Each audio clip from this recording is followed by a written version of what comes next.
fallout over the Turkish downing of that Russian fighter jet. That continues with Russian President Vladimir Putin saying the U.S. was aware of the flight path of the downed aircraft. Joining us is Opportunity Lives editor John Hart.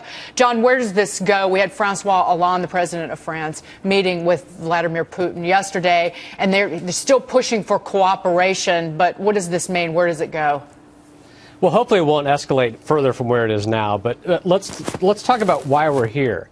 And we're here because we're seeing the consequences of what I call the Obama doctrine. And that doctrine basically says the United States should not have a foreign policy until A, there's a refugee crisis, or B, there's a terrorist attack. So the fact is, in Syria, there's been a power vacuum for years because the United States has not led. So Vladimir Putin recognized that and said, okay, then I'll step in and I'll provide leadership. But Putin is not interested in fighting terrorism. He's interested in protecting Assad, the dictator, and maintaining access to the Mediterranean for Russian military forces. So how do you think that this coalition bears out? Because we, as a member of this coalition, France, they don't want Russia involved unless there's some agreement on how to treat or remove Assad from power. So how does it progress? Right. What does Russia do? Well, hopefully Russia is in a position where Vladimir Putin is playing to his own domestic audience. So the message we need to send to Putin is essentially to not escalate, is to not take further steps. They're going to create a security problem in the Middle East. But you know what, John? Here's the problem. The fact is that Putin is not going to stop. He and some would argue, Monica Crowley on the show on Wednesday arguing that Turkey is just as capable as Russia is of making sure that Assad stays in power, and they actually want Assad to stay there. What do we do with Turkey? What do we do with someone that is our partner that some say are actually working against us?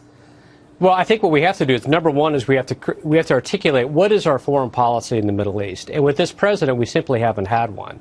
It's been to not be engaged and to do the opposite of whatever George Bush did, but that's not worked very effectively. So we've seen this big refugee crisis, we've seen terror attacks, and what we need to do is to build a coalition of like-minded allies in the region, other moderate Arab states, and to say that, number one, I think Assad has to go, and number two is to bring an end to the conflict. Number three, to create a safe haven in areas where the refugees can go home. So the best solution to Syria is to create a place in Syria where the refugees can go back. And again, this is the consequence of a power vacuum that the United States allowed to create and that Putin is filling. I want to point out just really quickly, John, an editorial that's in the Wall Street Journal today that is pretty telling, because it's about Syria and the Islamic State essentially doing business together. So despite what you hear from Russia, despite what you hear from Assad claiming that they are against ISIS, that they're fighting the Islamic State, there's now evidence that the U.S. Treasury Department sanctioned 4 individuals and 6 entities providing support to the Syrian regime, and they include people who are associated with ISIS. And I just think that is basically an Assad ally who is buying oil from the caliphate. That's one of the people sanctioned. Right. No, and it's frightening. And again, this is what happens when we're not engaged, when we don't have a plan, we don't have any kind of vision.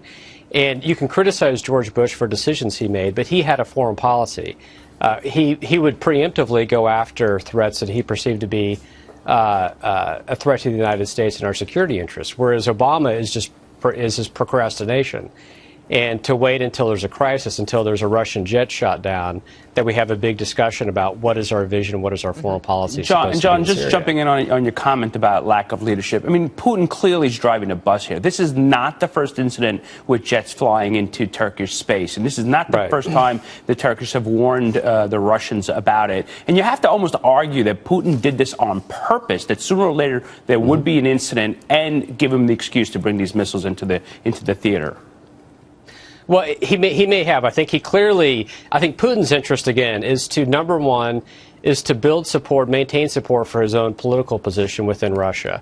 And how he's doing that is trying to create Russian military superiority anywhere he can. And in Syria, that means siding with Assad, who will help him get access to the Mediterranean. So this makes Putin look strong at home. But again, we've created this very dangerous dynamic where we didn't provide leadership, where Putin felt like he could go in and just act at will, which is what he's done. And so now we have an escalating situation. So again, think back to 2007 when the Israelis took out a nuclear reactor in Syria. So imagine what would happen now if the Israelis felt like they had to do the same thing again. If Assad stays in power, Russia has added these extra capabilities. Right. Then what happens? And again, this is the consequence of the Obama doctrine of not having a foreign policy. And John, I'll point out that one financial goal, clearly an important one for Putin and Russia, is to drive up the price of oil, because they ran through their entire military budget in the first 3 months of the year. So they have to keep oil elevated, and certainly what's going on here helps at least a little bit. John, thank you so much for being here. Happy Thanksgiving. I hope it was a good day for you. Likewise. John Hart. Likewise. Take care. Bye-bye.